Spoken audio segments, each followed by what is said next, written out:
Teen Kids News is on now, and here's what we've got. I'll tell you why windmills are whipping up a storm of controversy on Cape Cod. Discover tips for clear skin coming up on our special acne report.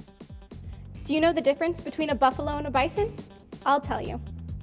And much more next on Teen Kids News.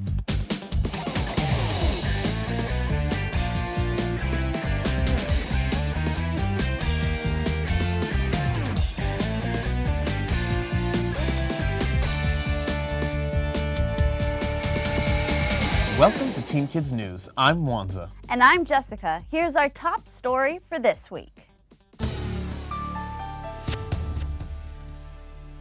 Finding alternatives to oil as an energy source is a national priority, so harnessing the wind would sound like a natural solution. But as Tyler reports, getting one community's agreement is not going to be a breeze. Cape Cod, Massachusetts has been the eye of a storm that's been raging for a decade.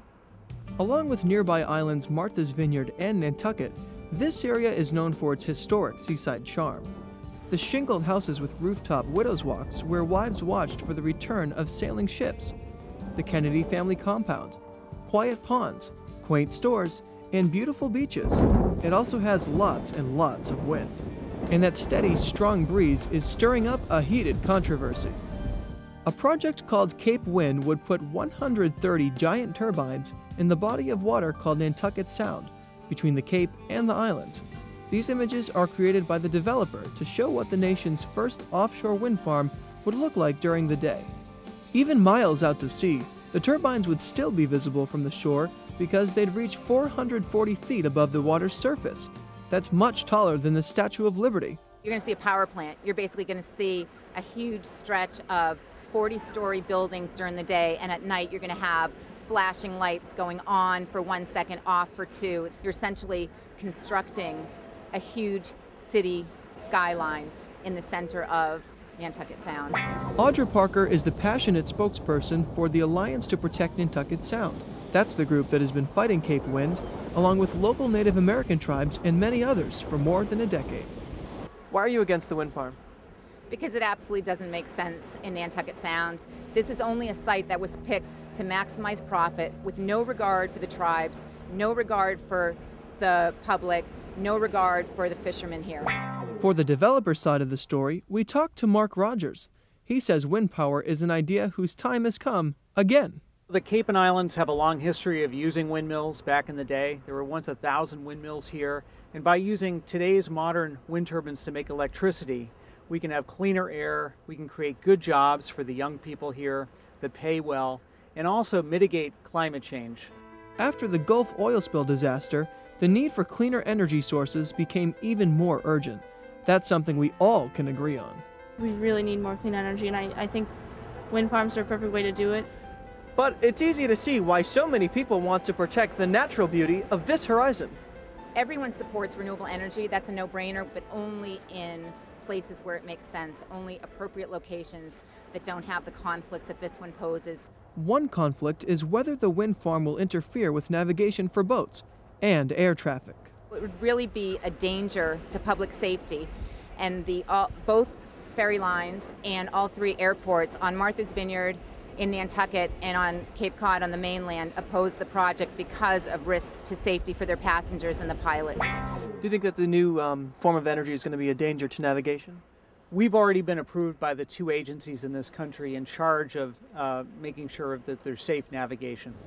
Mark also points to support from national environmental organizations, such as the Sierra Club and the Audubon Society. But Audra says they're not concerned about the impact right here. They're not the ones that are going to bear the cost of this project. They're not the ones that are going to have to endure the public safety risk. They're not the ones that are going to experience a decline in tourism from an area that is heavily dependent on that. They've got a national agenda and no local stake. Another issue is the cost of wind power. Offshore turbines have huge underwater power plants. The blades turn a copper coil inside a big magnet, which creates a charge that is carried under the seabed to connect to the electric system on shore. That's expensive to build and maintain. And even Cape Wind supporters say that electric bills will go up. So what would you tell somebody who's concerned about the electricity being produced, being too expensive? Well, What's too expensive is fossil fuels, where we've seen prices go up so dramatically, so quickly, and we don't know what the future is going to hold. At least with Cape Wind's prices, we know it's predictable. Offshore wind farms are already producing power around the world, from Denmark to China. But Audra Parker says the fact that they work somewhere else is beside the point. The key thing is there are better locations than Nantucket Sound for this particular project, and there's no reason to destroy what's been deemed a historically significant body of water for the sake of a private developer. But Mark says this is the right project in the right place. Nantucket Sound is the perfect location. We have the sea breeze, which means just a few miles offshore, we have strong winds that are consistent and blow at the times that the electric system needs it the most. Would it work as well on land?